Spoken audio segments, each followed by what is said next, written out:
ప్రేమ వచ్చిందని. ప్రేమ రాలేదు, నాకు కోపమే ఎక్కువ వస్తుంది.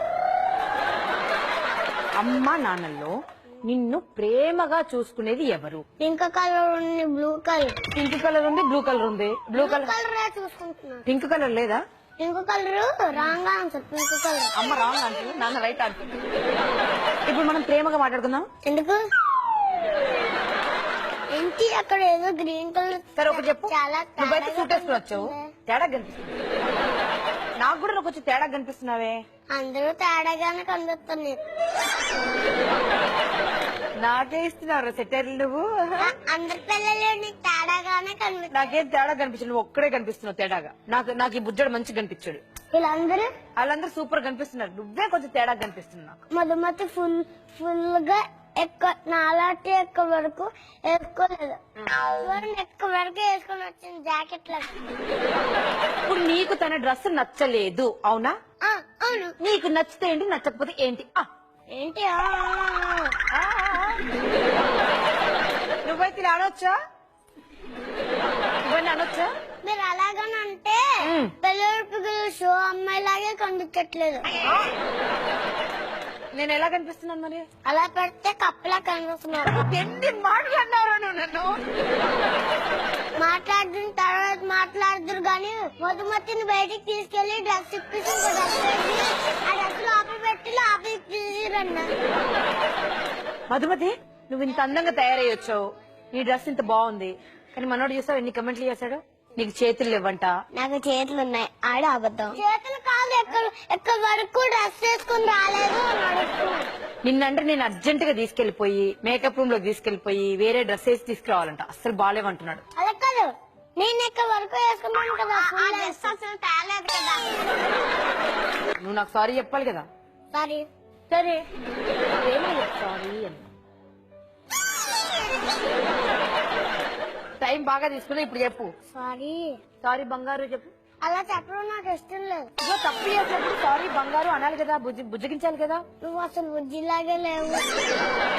కొన్ని బుజ్జి ఎవరు? ఇది బుజ్జియా? నాకంటే ఎక్కువ పూసుకుంది చూసావా. ఇప్పుడు నువ్వు చిన్న పెద్ద? పెద్దోడిని. నువ్వు పెద్దోడు అయిపోయావు కదా, ఇప్పుడు నీకు పెళ్లి చేయాలి. మరి పెళ్ళొద్దు. మరెందుకు? మా డాడీకి అవుతుంది. మీ డాడీకి పెళ్లి చేద్దాం. కాదు, మా డాడీకి పెళ్లి చేయాలి ముందు, తర్వాత నేను చేసుకుంటాను.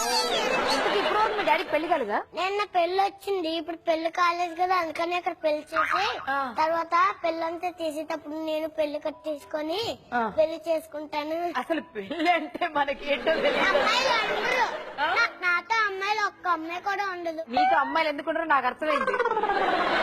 నాకు ఇష్టం లేదు అమ్మాయిలు, అందుకని. అమ్మాయిలు అంటే నీకు అసలు ఎందుకు ఇష్టం? పడుకుంటే నాకు కళ్ళలోనే అమ్మాయిలు వస్తారు,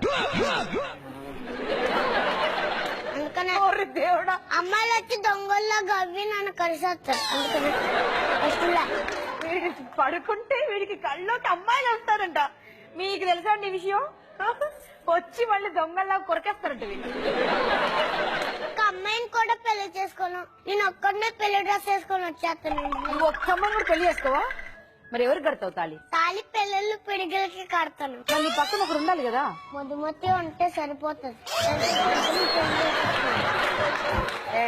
ఇందాకే కదా నీకు అమ్మాయిలు ఇష్టం లేరని చెప్పావు. మరి పెళ్లి చేసుకోవడానికి ఒక అమ్మాయి కావాలి కదా. నువ్వు అడిగేవా మధుమతి నన్ను పెళ్లి చేసుకుంటావా అని? ఇప్పుడు చెప్పాను కదా, వినబడ్డదా? మధుమతికి వినబడ్డది కదా, ఎన్నిసార్లు చెప్పాను. నువ్వు ఆవిడ చూడడానికి భయపడుతున్నావా? మధుమతిని చూడడానికి ఏం భయపడలేదు. భయపడలేదా? ఇప్పుడు అడుగు, ధైర్యం ఉంటే అడుగు. ఎన్నిసార్లు అడగాలి? నీ దగ్గరికి చెప్పాను కదా. మధుమతికి చెప్పు.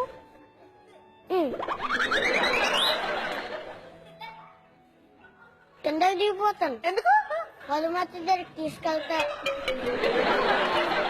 మధుమతిని పెళ్లి చేసుకోవాలంటే ఫస్ట్ వాళ్ళ నాన్న అడగాలి. వాళ్ళ నాన్న తెలుసా, మార్నింగ్ ఇలా చూస్తాను.